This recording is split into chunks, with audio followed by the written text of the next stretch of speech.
Fala, meu amigo e minha amiga agro de respeito, tudo bem? Olha só, no último ano eu recebi quase 50 comentários perguntando o seguinte: posso usar a ureia na fertirrigação? Poder, você pode, mas tem algumas medidas, algumas coisas que podem acontecer que, se você não utilizar de forma responsável, pode comprometer o seu solo e a sua produtividade naquela área por muito tempo. Se você quer saber do que eu estou falando, fica comigo nesse vídeo.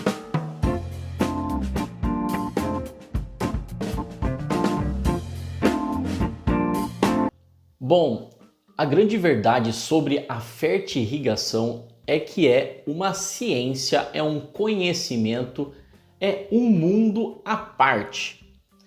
Na graduação, normalmente nós não temos acesso, nós não temos aulas o suficiente para entender tudo que se refere, todo o complexo, a forma de aplicação dessa tecnologia, que é super importante e vem crescendo cada vez mais no mundo todo e principalmente no Brasil.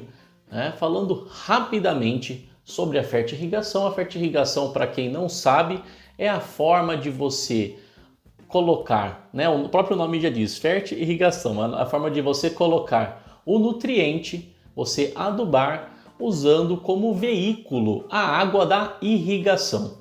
Isso pode ser feito via um pivô central, isso pode ser feito via aspersão, via microaspersão, mas o método mais utilizado hoje no Brasil é o gotejamento, até que tem muito a ver com o tipo de cultura em que implementar essa técnica faz mais sentido, até pelo nível de tecnologia que precisa ser adotado, não só da própria irrigação, como também do tipo das fontes de adubo, da qualidade, da característica do fertilizante, a pureza, para que o processo ocorra da forma correta e você tenha o melhor resultado. Então, normalmente é uma técnica aplicada para culturas de maior valor agregado, como, por exemplo, hortaliças, frutas, a gente entra em citros, manga, banana, café e todas as hortaliças,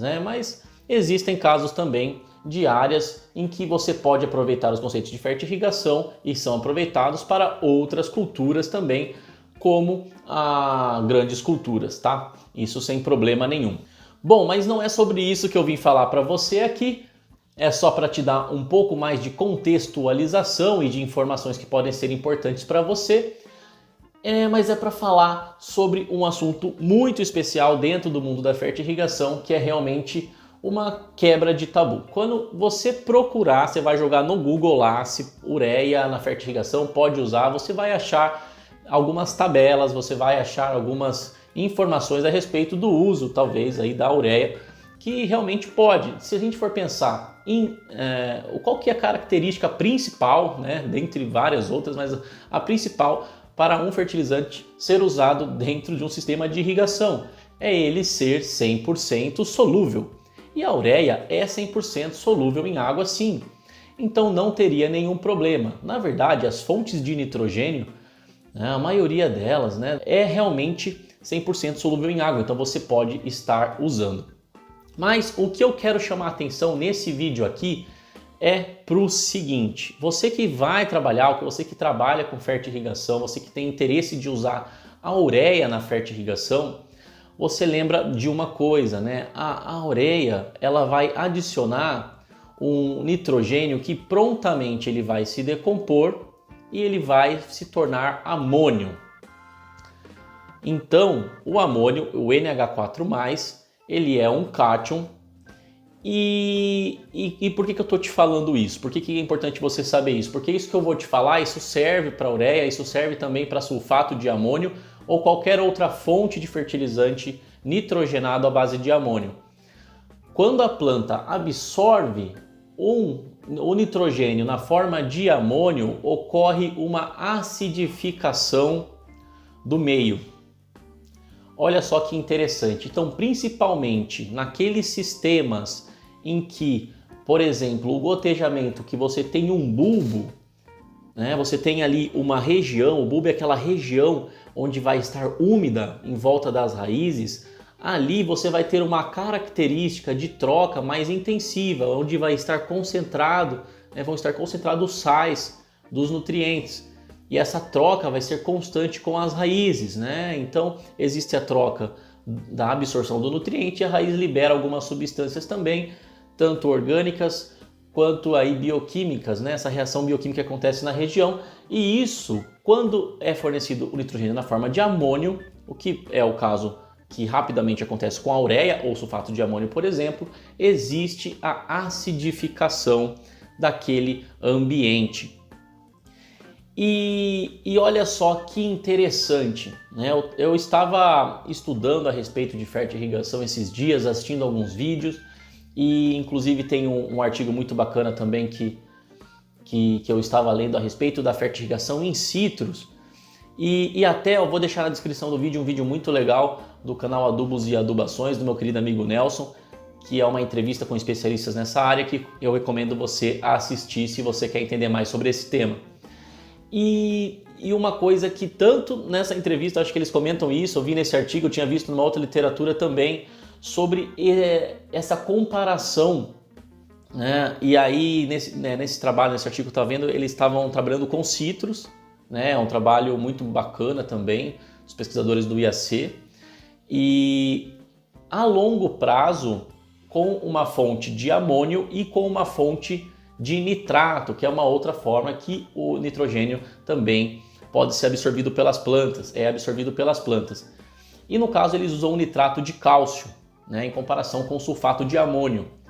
E eles chegam a um trabalho de longo prazo, a uma conclusão que foi muito mais eficiente o uso do nitrogênio na forma do nitrato de cálcio. Claro que nos citros nós sabemos também da importância do cálcio, né? Uma cultura que extrai muito cálcio, né? Precisa muito do cálcio. Mas além disso, você pensa, o que acontece se eu tenho uma situação em que eu estou fornecendo um nutriente, eu estou fornecendo nitrogênio e ele está acidificando a minha solução, o meu solo? Ele vai indisponibilizar outros nutrientes, principalmente o próprio cálcio. Então veja só que importante essa informação. Se você estiver usando uma ureia ou uma fonte de amônio direta, como sulfato de amônio, você precisa se preocupar com a acidificação daquele ambiente, né? Porque eu vou colocar aqui, ó, lembra da curva de absorção, né? Quando você usa uma fonte de nitrato, isso não acontece, você tem um efeito inverso. Até se você for pegar literaturas de solução nutritiva, aquela solução nutritiva que vai diretamente para o substrato, para a hidroponia, normalmente se coloca uma quantidade muito maior de nitrato. Você pode chegar até uma quantidade de 7:1 de nitrato em relação ao amônio, para manter esse equilíbrio, para que não exista essa variação tão grande de pH que pode levar aí à indisponibilização de nutrientes, né, e a precipitação de nutrientes essenciais para as culturas agrícolas, tá bom? Então, só para ilustrar, eu vou colocar também aqui, ó, para você ver. Isso é uma imagem desse livro aqui, que é o livro Nutrição Mineral de Plantas da Sociedade Brasileira de Ciência do Solo, que é um trabalho aqui, ó, Comet 2003, a variação na concentração de nitrato, amônio e pH da solução nutritiva em cultivo hidropônico com alface cultivar vera. A solução foi renovada por completo a cada 7 dias e ajustada diariamente pela condutividade elétrica e pH com solução de hidróxido de sódio, né? Então, mas basicamente o que eu quero mostrar para você aqui nessa imagem, né? Você vai ver que no eixo Y aí, né, o eixo vertical, a gente tem nutrientes na solução nutritiva em miligramas por litros. E aí embaixo, no eixo X, no eixo horizontal, a gente tem dias após a semeadura. Na parte de cima, em roxo, aí você vê o nitrato no meio, em vermelho, você vê o amônio e na parte de baixo o pH. Então é muito interessante a gente ver aqui que nesse caso ele já começa com os nutrientes, tanto o nitrato quanto o amônio na solução nutritiva, e nós temos, mesmo a quantidade de nitrato sendo bem superior à de amônio na solução, nós temos uma variação, né, desses nutrientes, da concentração desses nutrientes, e que ela é bem inversamente proporcional, né? E nós vemos que ela ocorre acompanhando essa curva mais cor-de-rosa de baixo, que é a curva do pH. Então olha que interessante. Na curva de pH, com as alterações na concentração aqui do nitrato e do amônio, a gente vê uma grande oscilação, né? E olha que interessante, no dia 31, que nós temos uma quantidade de amônio mais elevada, nós temos uma queda de pH, assim como no dia 38, uma queda de pH até 3,5, abaixo de 3,5. Né? E lembrando que as plantas podem suportar, sem grandes efeitos fisiológicos, um pH da solução nutritiva de 4,5 até 7,5, senão isso pode estar prejudicando. E qual que é o pH ideal? O ideal é buscar que o pH fique entre 5,8 e 6,2, segundo ele traz aqui em outras literaturas do livro.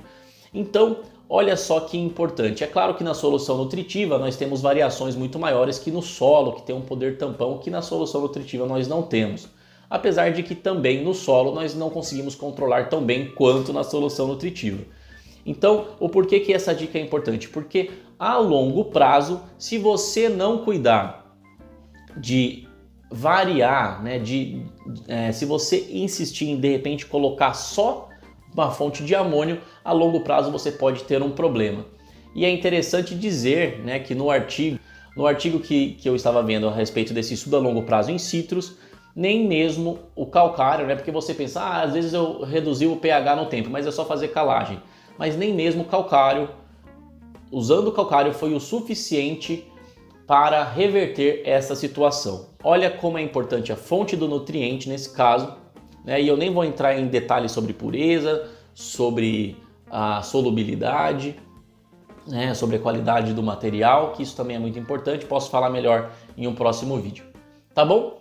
Mas eu espero que você tenha entendido o recado e eu tenho certeza que agora, a próxima vez que você for fazer uma fertirrigação e for usar uma fonte de amônio, você vai pensar duas vezes e pensar também se você está fazendo isso da forma correta, se você não está exagerando ou se você não está fazendo isso há muito tempo. E por isso que é muito importante, né, a fertirrigação, sendo esse mundo diferente, tendo essas particularidades, essa grande importância para você tirar o melhor proveito dessa técnica, que você sempre conte com uma ajuda especializada de um profissional que entende sobre o assunto, um consultor, um especialista, alguém que possa te auxiliar a tirar os melhores resultados dessa técnica tão importante e que tem tanto potencial de melhorar as produtividades aqui no Brasil e no mundo inteiro. Tá bom? Espero que tenha gostado. Se gostou, deixa o like. Se tem alguma coisa a contribuir sobre esse assunto, deixa também nos comentários.